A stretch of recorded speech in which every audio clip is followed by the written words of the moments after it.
We've talked about some of the best toys of all time on this channel. We've also talked about some of the worst. Today we're going to talk about the weirdest. It's weird, weird, weird. Weird, weird, weird. These are some of the weirdest toys that you might remember or not. I don't know. I had to jog my memory on a few of these. But here we go. Here's 10 weird-ass toys. Some of these are really weird and fun, and I want them. And some of these are weird enough just to make me kind of uncomfortable. Some of these I remember. Some of these I vaguely remember, and just seeing them brings a little bit of joy to me to be reminded of them. The first on this list we have to talk about is rocks and bugs and things. Look no further. Rocks and bugs and things are here in a never-ending battle for domination, where Traposaurus fights off evil beetle, while gravel guts and bloodstone confront the buzzing menace of wicked cricket. Okay, what rocks and bugs and things was they were like rocks or, plants or bugs that had hidden monsters in them. And they also came with these little creatures called mortals that they would eat. They were just there. The mortals, as far as I can tell, were just there to be eaten. It's rocks versus bugs, with mortals as a tasty prize. But there is just some really bizarre looking things in rocks and bugs and things. The absolute winner here, though, is this nightmare fuel shit right here. Look at that. Holy crap. This thing is called Bloodstone, and it basically looks like an absolute nightmare. It looks like it's sort of a vampire hidden in a rock. And basically all of these action features, you put the little mortal next to them and they would reach out and eat them. These were created by Ideal in the late 80s. They had great fun action features. They would sort of pop out from a hidden place and just kind of grab the mortal and eat them. And, this is just a wild looking thing. The mythology of it seems to be there's these several factions.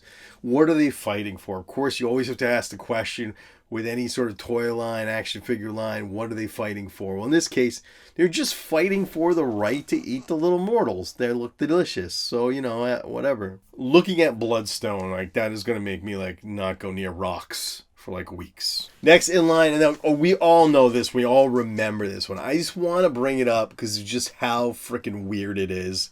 And this is the Crash Test Dummies action figure set. This is from Tyco Toys in the early 90s this came out. And of course we all remember there's these commercials for the Crash Test Dummies became a thing. Guy Crash Test Dummy, that was a thing. The action figures were from these commercials that were sort of beloved characters. But what's funny about, and I think really funny to think about in this action figure line is that you're basically the whole action figure line is just all about mutilating these Crash Test Dummies, right? It's all about playing with car crashes. It's hey kids, it's really fun. I think maybe in a way they're thinking this teaches kids the caution of how much you need to wear your seatbelt. Or does it really teach you that it might be really fun if you just crash your car into a wall, and had to be ripped apart? This action figure line is essentially a gateway drug to a sort of David Cronenberg's Crash style lifestyle where you start acting like James Spader and then you have to bang Holly Hunter's leg wounds. I just don't think it's good for kids. Just don't think. But the absolute height of this set, it came with play sets where you could rip apart a Crash Test Dummy and cars that exploded. But the height of this toy line is it came with a baby. Yeah, a Crash Test baby. So just so you could, play with a baby flying through the windshield and, that's fun for kids, Next in line, we have Breath Blasters, and this is from Axlon in 1986, and I did have one of these. I did. And these are disgusting looking things, and the whole idea of this is that they have a noxious chemical odor in them that smells like various things like barf or dead fish or, just bad breath. And like I tell you, I had one of these things, and you would just squeeze it, and the noxious gas of air would just hit your friend or your mother or whatever in the face. Remembering this, you'd think that maybe it wouldn't be that bad. Maybe it would just be like, whatever. Oh, it smells like a little bad fart. No, it legitimately would make you throw up. Like, it legitimately was like the worst thing you've ever smelt in your life. It legitimately smelled like you left a used tampon out in the sun for like a week. I had like the fish smelling one, and it was atrocious. I don't know. Apparently it also had horrible chemicals in it, which said that there was potential toxicity to the emission of chemicals like cyclohexaquinone, I don't know, I can't say these words, which are considered neurotoxic. So you're basically like releasing a neurotoxin into your friend's face, and they're probably going to throw up. But they looked disgusting, and they were very cool, and this was a time there were no were given in the 80s, so you wanted to make your friend vomit, and this is the toy for you. Take a whiff of this. Breath Blaster makes a horrible stink when you squeeze it. Death Breath, Dog Breath, and 4 other Breath Blasters from Axlon. What next? Now the smells were Death Breath, Mrs. Morning Mouth, Dog Breath, and Mackerel Mouth. And I swear I can smell it. Like, I'm thinking and I'm remembering this toy, and I can smell it at the moment. Like, it's just, it stays with you. It haunts you. It was an awful, awful thing. Next in line, we have Skateboard Smack Ups, and I did not remember this. This is 1986. This is from Playtime Products, later taken over by Tyco. And like, basically what this was a series of figurines of children in horrific accidents. So like this one where a girl has clearly skateboarded into a car door that is open and crushed her head, or this one where the tire has squished a child, or this one, probably my absolute favorite, is Patty Plate Glass, because she is legitimately just like full of shards of glass, and she has like sections cut out of her. Now, I guess it was like Garbage Pail Kids, they're gross, but it just but maybe just a little too far, just a little over the. You have this guy who also he seems to have his head stuck up a raccoon's ass. I think that's what's going on here. I'm pretty sure. I mean, this was just weird. It was also not well received, and people did not appreciate mutilated children toys, and of course they complained. All right. This is why we can't have nice things, people, because you people like you complain. Next in line, we have Oozers action figures from Irwin Toys. Never heard of Irwin Toys. Don't know Irwin Toys. But these were basically like monster characters. You had like a ghoul. You had a vampire. We have Brain Drain, Gooey the Goalie, Bonesy, and Drac Baby. And basically what you would do is it came with a tube of ooze, and you just like shove the ooze in the action figure, fill them up with some ooze, and then you go around and just squeeze them, and just like goo would just flying out of his face and eye holes and like neck holes. This is a pretty great commercial here. They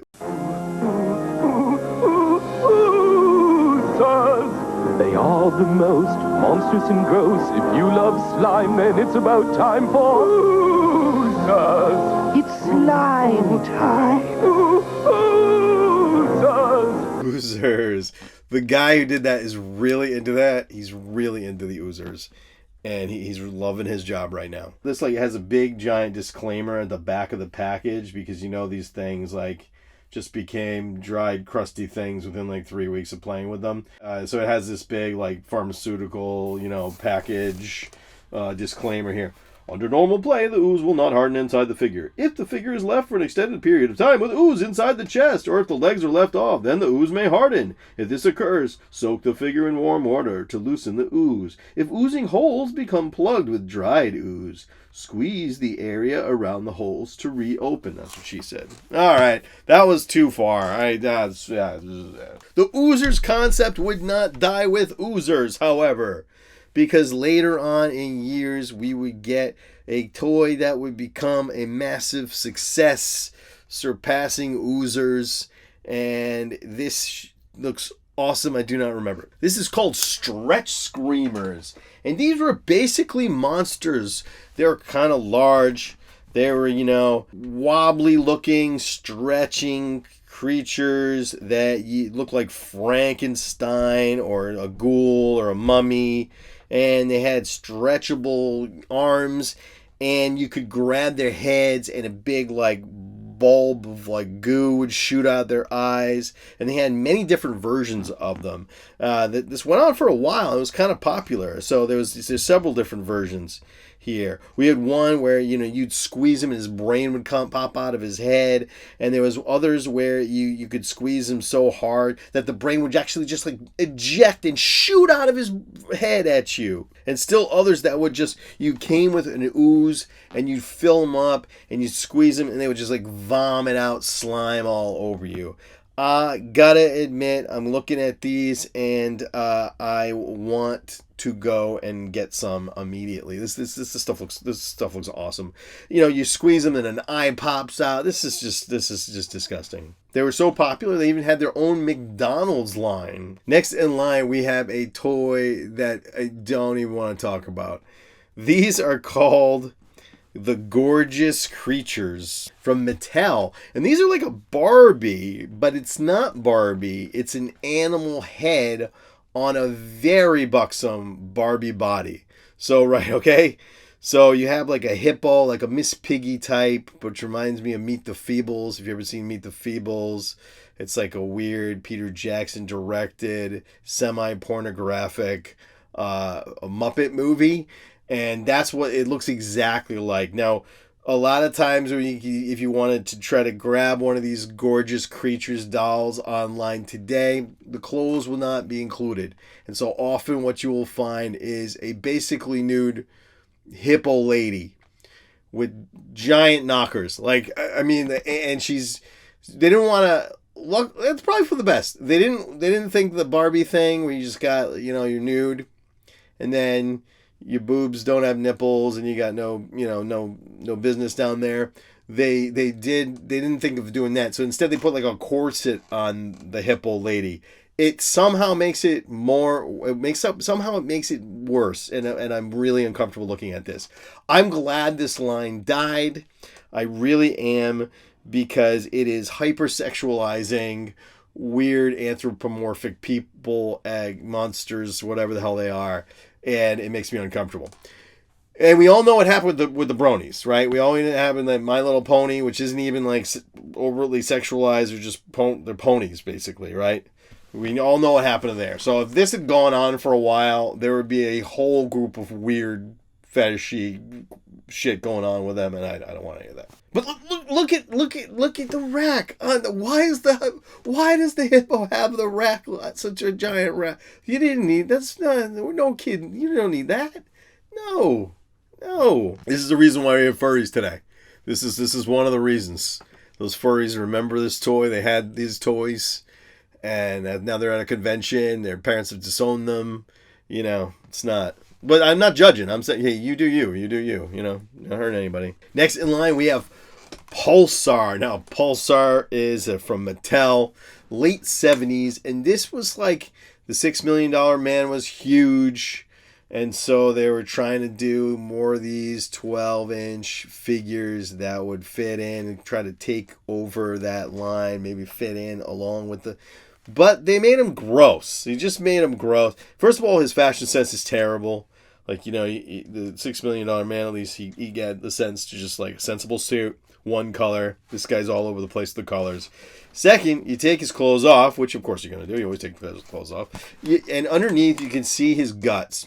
You can see his guts, and his guts are swirling around. There's things going on there. You can see his breakfast rotating through his... probably not, but I mean, something's moving here.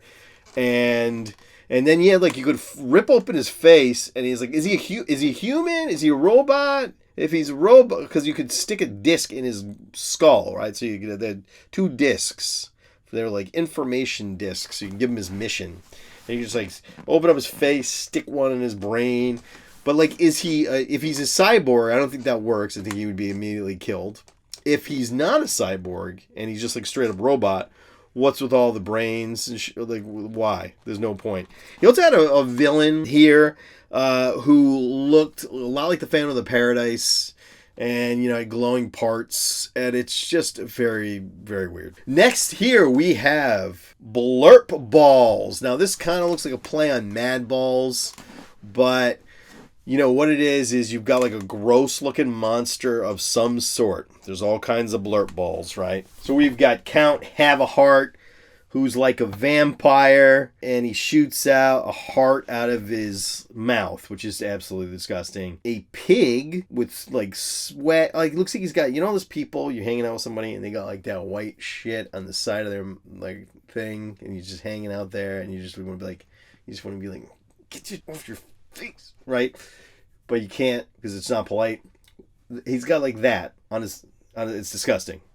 And we got Tyrannosaurus Rex, which looked like he's spitting out like a human being that he's eaten, maybe like chewed up.